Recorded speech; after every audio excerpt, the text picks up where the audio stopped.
Estou revelando hoje uma mulher forte e determinada, que contra todas as probabilidades sobre enfrentar os grandes e fazer política. É claro que estou falando dela, a professora Yara Bernardi. Yara, boa noite. Boa noite, olá. Seja bem-vinda. Muito obrigada. Primeiro que é um prazer estar recebendo você aqui em nosso programa. E eu queria já de antemão falar que eu sou um admirador do seu trabalho. Então começamos bem. Que eu respeito a sua linha de pensamento e acho que como cidadão brasileiro você tem feito muito pelo nosso povo. Você, sorocabana, e formou-se professora. E na sua saga militante, você sempre teve uma grande defesa a favor do ensino.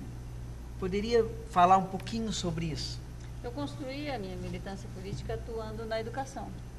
Me formei professora, aliás, eu me formei professora aqui quando concursada, né? Eu lecionei em várias cidades aqui da região, Mairink, São Roque, Alumínio, Itapevi. Quando eu fiz concurso público em 78, eu passei como professora efetiva e vim lecionar em Votorantim, na escola Daniel Verano. Fiquei vários anos aqui e participei do meu sindicato. Nós estávamos nos anos 80, Júnior, numa luta muito grande para que não caísse como caiu e deteriorou o salário dos profissionais da educação. Começou ali no governo Maluf, a tragédia, e até agora não foi recuperada. Nós tínhamos a luta sindical, as primeiras greves, e eu entrei no meu sindicato de professores, lutando para manter as condições de ensino, manter a qualidade da educação em São Paulo. Dentro dessa militância, dentro do sindicato dos professores, que é a POSP, é um né? aprendizado político, o sindicato. Existia uma repressão militar, existia uma repressão... Era a época de ditadura militar, as greves não eram aceitas, os sindicatos eram ilegais, as mobilizações eram coibidas. Nós estamos saindo num momento de transição do fim da ditadura militar, o processo de anistia, a volta das lutas democráticas.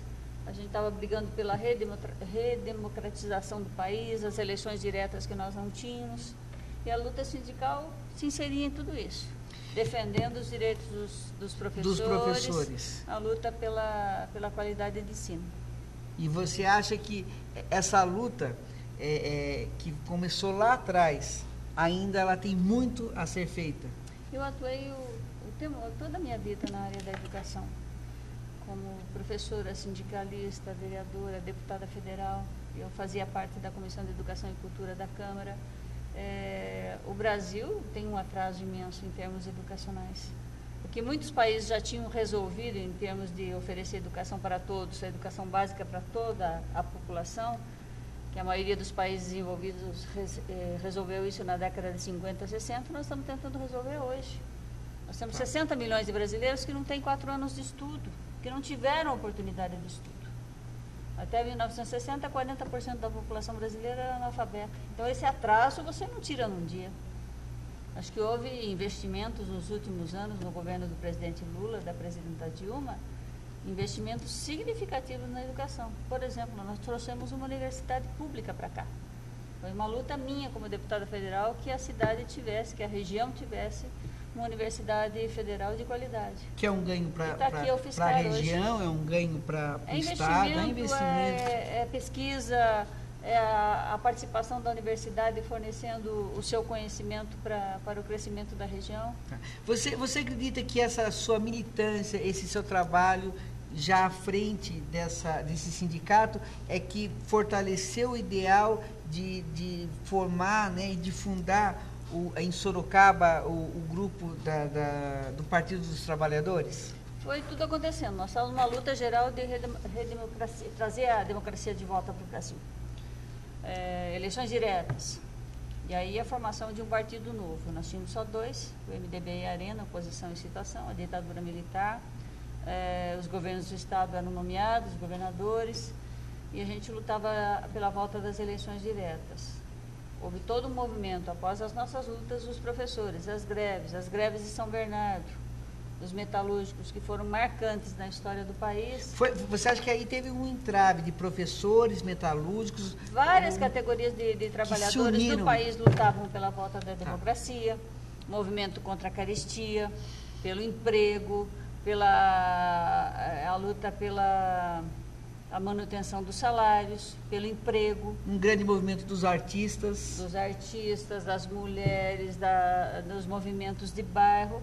E aí tudo isso se juntou na formação, inclusive, de um novo partido, que tem uma história diferente e que marcou a história política do país, que é dos partidos dos trabalhadores. A formação do PT, eu fui do primeiro grupo em Sorocaba. Você foi a primeira afiliada, né? Assinei a ficha número 1 do PT em Sorocaba. Diretório do PT sorocabano, né? E não era coisa fácil, não. Então, viu, porque as mulheres não tinham ainda um papel de destaque. Participação, né? isso continua até hoje. Isso para você é um motivo de orgulho? Como eu coloco orgulho, não orgulho, sabe, mas de saber que enraizou uma luta. Como que é saber que você enraizou uma luta e que essa luta hoje...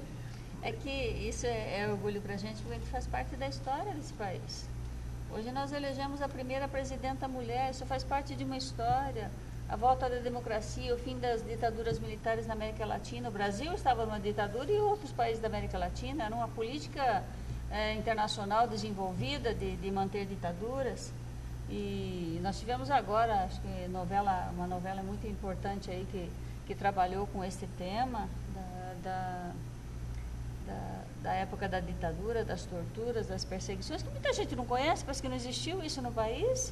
E que foi aqui logo, está encostadinho, né? Década de 70, 80.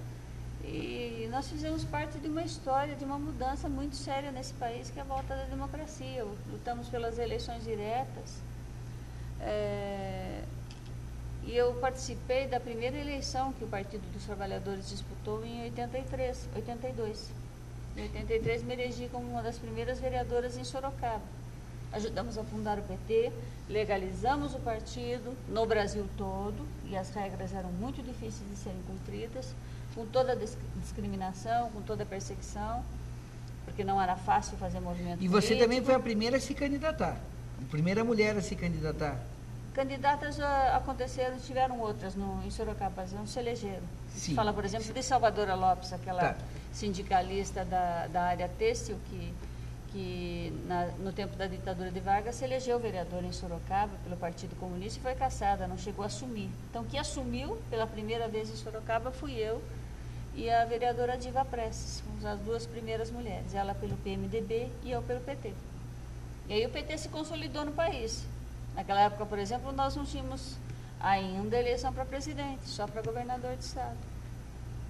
Deputados, vereadores, prefeitos. A cidade de Sorocaba começou um grande processo de industrialização a partir da década de 70 e 80, né?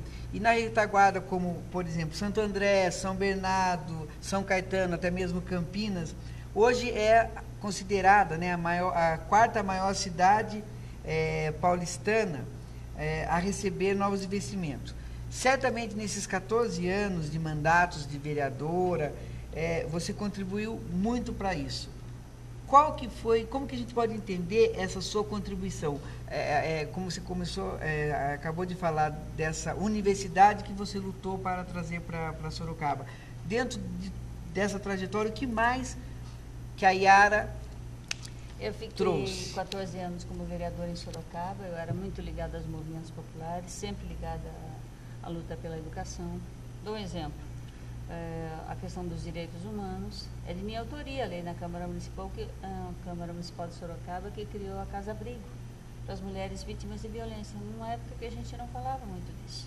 Quando começaram os primeiros exemplos, eu fiz parte... Não se falava muito disso ou não se falava nada disso? Não se falava nada, porque violência contra a mulher era uma coisa institucionalizada e natural, né? E uma curiosidade, sabe assim... Não era uma questão que você tratava dentro do lar. uma curiosidade aí. E você sempre enfrentou sem medos? Você não tinha, assim, medo não.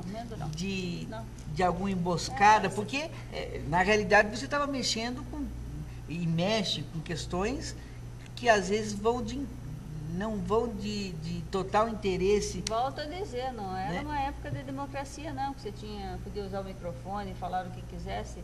Todos os nossos movimentos políticos eram acompanhados pelo DOPS na época.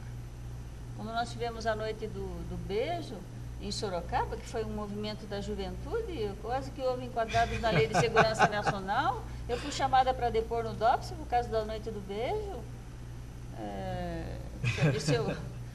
Queriam saber daquele movimento, qual era a fundamentação política, era a manifestação, as pessoas queriam se manifestar. Quando você não tem democracia, as pessoas não entendem isso hoje, qualquer manifestação vira um espetáculo, como foi a noite do beijo, foi um motivo.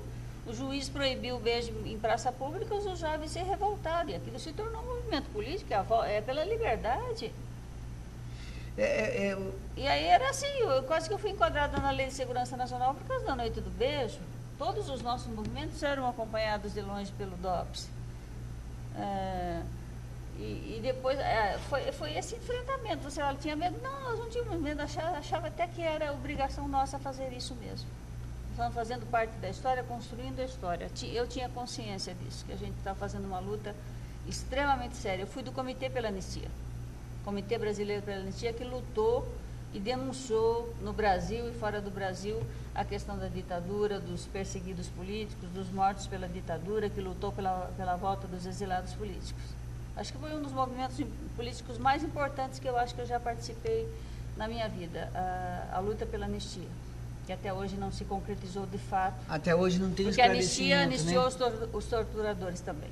Né? Tá. Os torturadores também, aqueles que implantaram a ditadura no nosso país. Fundamos o PT, fiquei 14 anos na Câmara. Penso que servi de exemplo para outras mulheres também ingressarem na luta política, que não era comum. Sabe quantas mulheres se elegeram até hoje da Câmara Municipal de Sorocaba? 7. Desde a ideia da formação de Sorocaba, da Câmara Municipal, por ali passaram 7 mulheres até agora. Não é um espaço, política ainda não é um espaço feminino. A presidenta Dilma está nos dando um exemplo assim e ajudando a fortalecer a luta das mulheres de forma significativa. É extremamente importante para o Brasil e para o mundo que nós tenhamos uma presidenta reconhecida como ela, que eu pensei que não ia ver isso, o Brasil com uma mulher na presidência da República, e chegamos a ver. Isso faz parte, inclusive, da nossa história do PT, da construção do PT. Estamos revelando com Yara Bernardi e já voltamos.